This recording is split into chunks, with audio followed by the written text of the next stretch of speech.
Thank you so much for letting me be a part of this event. I'm from Alabama, the South. And as I was growing up, I was always told that I was a slut. And little did I know what that meant. I mean, we've started to develop the definition. And when I looked up the definition, I didn't see any of your faces in there. I didn't see my face at all either. I mean, when I was little, I would just dress according to how I felt. And it wasn't upon anybody to put on me their penis or fondle me. That's not what my invitation meant. That just meant I was expressing myself. So when I found out about this event, I actually found about it on another radio show based out of Louisiana.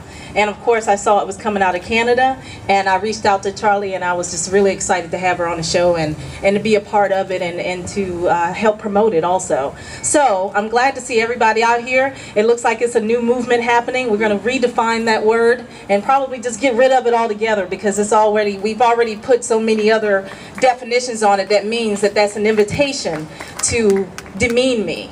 So with that said, I'm going to move on, Charlie, to the next one, and I'm glad to see everybody out here. I'm glad to be a part of the movement too. Right on. Thank you so much, Latoya, for those words. I'd like to introduce Connie Rose, who will be our keynote speaker. She is a survivor and the founder and president of Victim to Survivor. You can find her at her tent over in the white tent. She's a fantastic woman. I really admire everything that she does. She's an inspiration to me. So thank you so much for coming today. Hi. Well, as she said, I'm Connie Rose, and I'm a radio host, I'm a speaker, I'm an advocate. More importantly, I am a survivor. I am a survivor of over 14 years of incest. I am a survivor of sex trafficking. The person that was my perpetrator was my father. The person that sold me right here in Tampa Bay was my father. It is important that we take a stand today and we make our politicians understand that our girls that are being sold as young as 5 years old, and they are being sold for drugs, they are being sold because parents want to make money, they are being sold because parents are sick, like my father.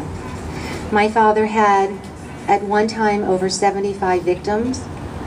That's what I knew for years, until just recently when I was told that he really had over 300 victims. A lot of those victims are from right here in Tampa Bay. A lot of those victims I went to school with. Many of us have had our lives affected by sexual violence, and either directly or by choosing, because you are standing next to someone that is a loved one. You are standing next to someone that is your best friend. You are standing next to someone because you go to school with them. You made a choice to be here today because you made a choice, just like Charlie made a choice to bring the Slutwalk here today. You made a choice to take a stand. For those of you that don't understand what something I'm going to say, you are what is called a secondary survivor. That is just as powerful of taking a stand, of breaking the silence, as it is when you are a survivor of sexual violence. All of us have our own personal stories, and all of us have a tragedy. And today is about the power to overcome and to find the strength that is needed to become a survivor.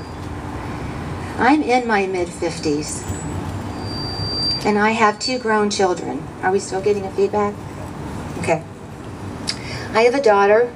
She's a senior at FAU. And I'm very proud to say that when she graduates, she will go on to Life Chiropractic School.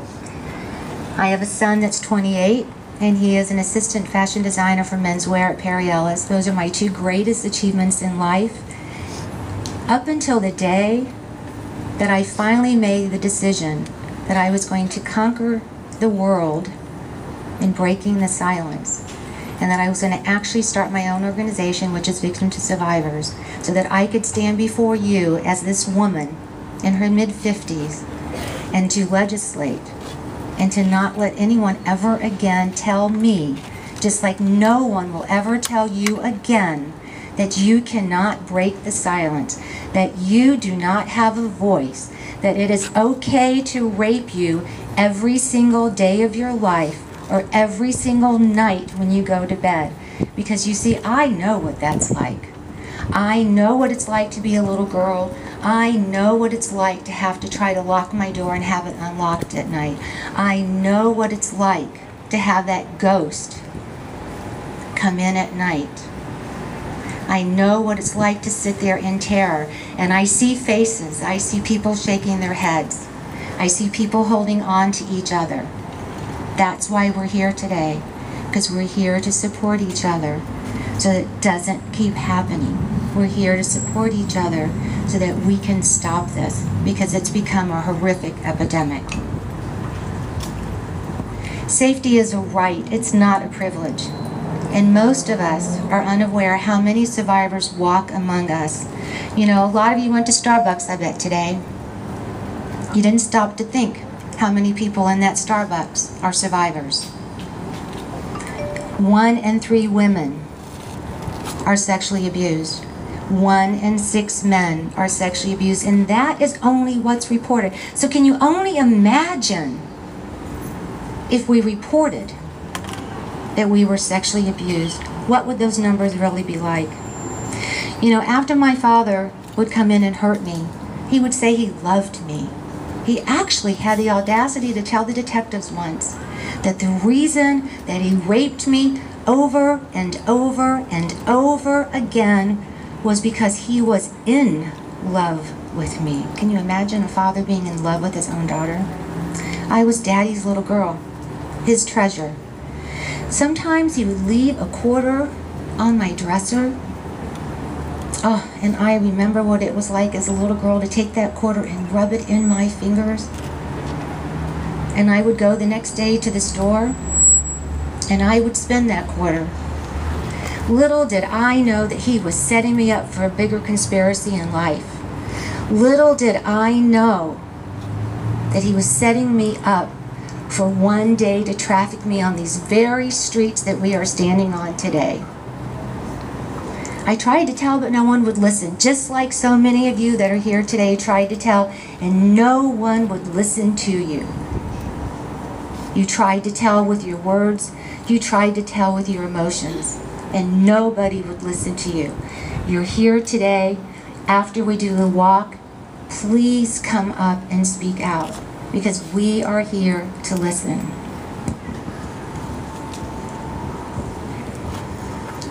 I cannot recall the times in my childhood that I was not raped or I was not abused by my father.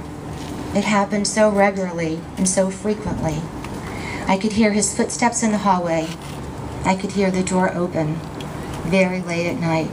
It became such a part of my childhood. It was like riding a bicycle. It was like doing my homework. His abuse increased. The frequency increased over time. It just became part of my existence. My friends today that knew me when that was happening had no idea that I was living 3 different lives. The rape and the abuse lasted until I was 16 years old. It did not stop until one night when I smuggled a knife into my room, and I put that knife to his back, and I said, "If you continue to do this to me, I will kill you." Little did I know that that night I was making a deal with the devil. Little did I know that he was going to stop raping me.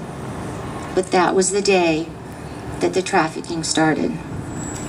Strangely enough, he did stop, but the abuse continued in a completely different form.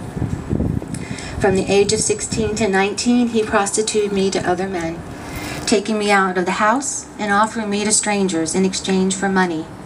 If you're sitting there wondering where was my mother, she was there. She was there from the time I was 2 years old when it started in the shower. She's there today. She calls me a whore, she calls me a slut, and she calls me a motherfucking slut to my own child. When I was a little girl, I had no voice and I was invisible, and nobody listened.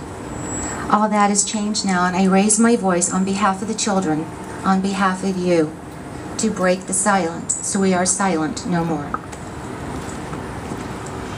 I found in each encounter with others who have been victimized, men and women, the boys and girls, and them all locked in pain, that what happens to we who are abused children is often much the same.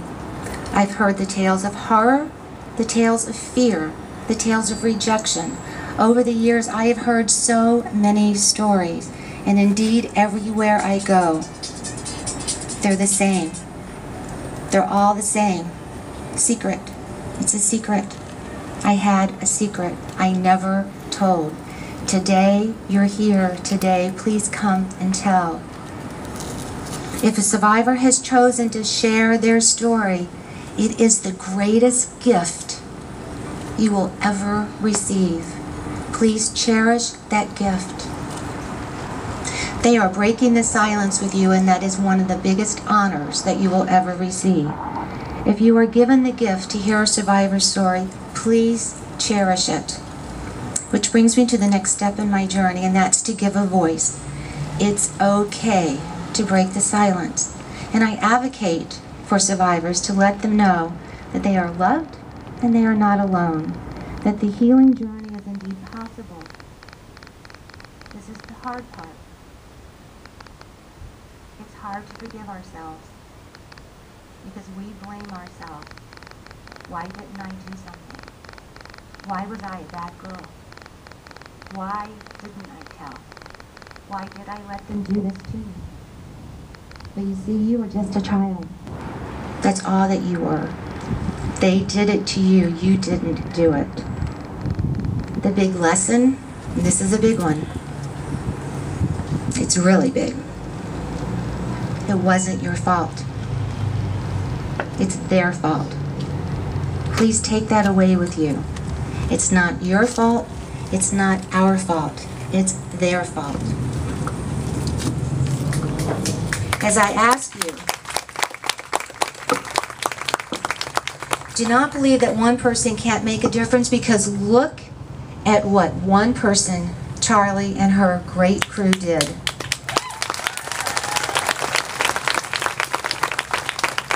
If you make a difference in one life, and that's what I want on my tombstone, that I made a difference in one life, because making a difference in one life will make a difference in many. You have stopped the world. You have broken the silence, you've broken the cycle, and you've made the difference. It is the aloneness of abuse, which is the part that is so terrible.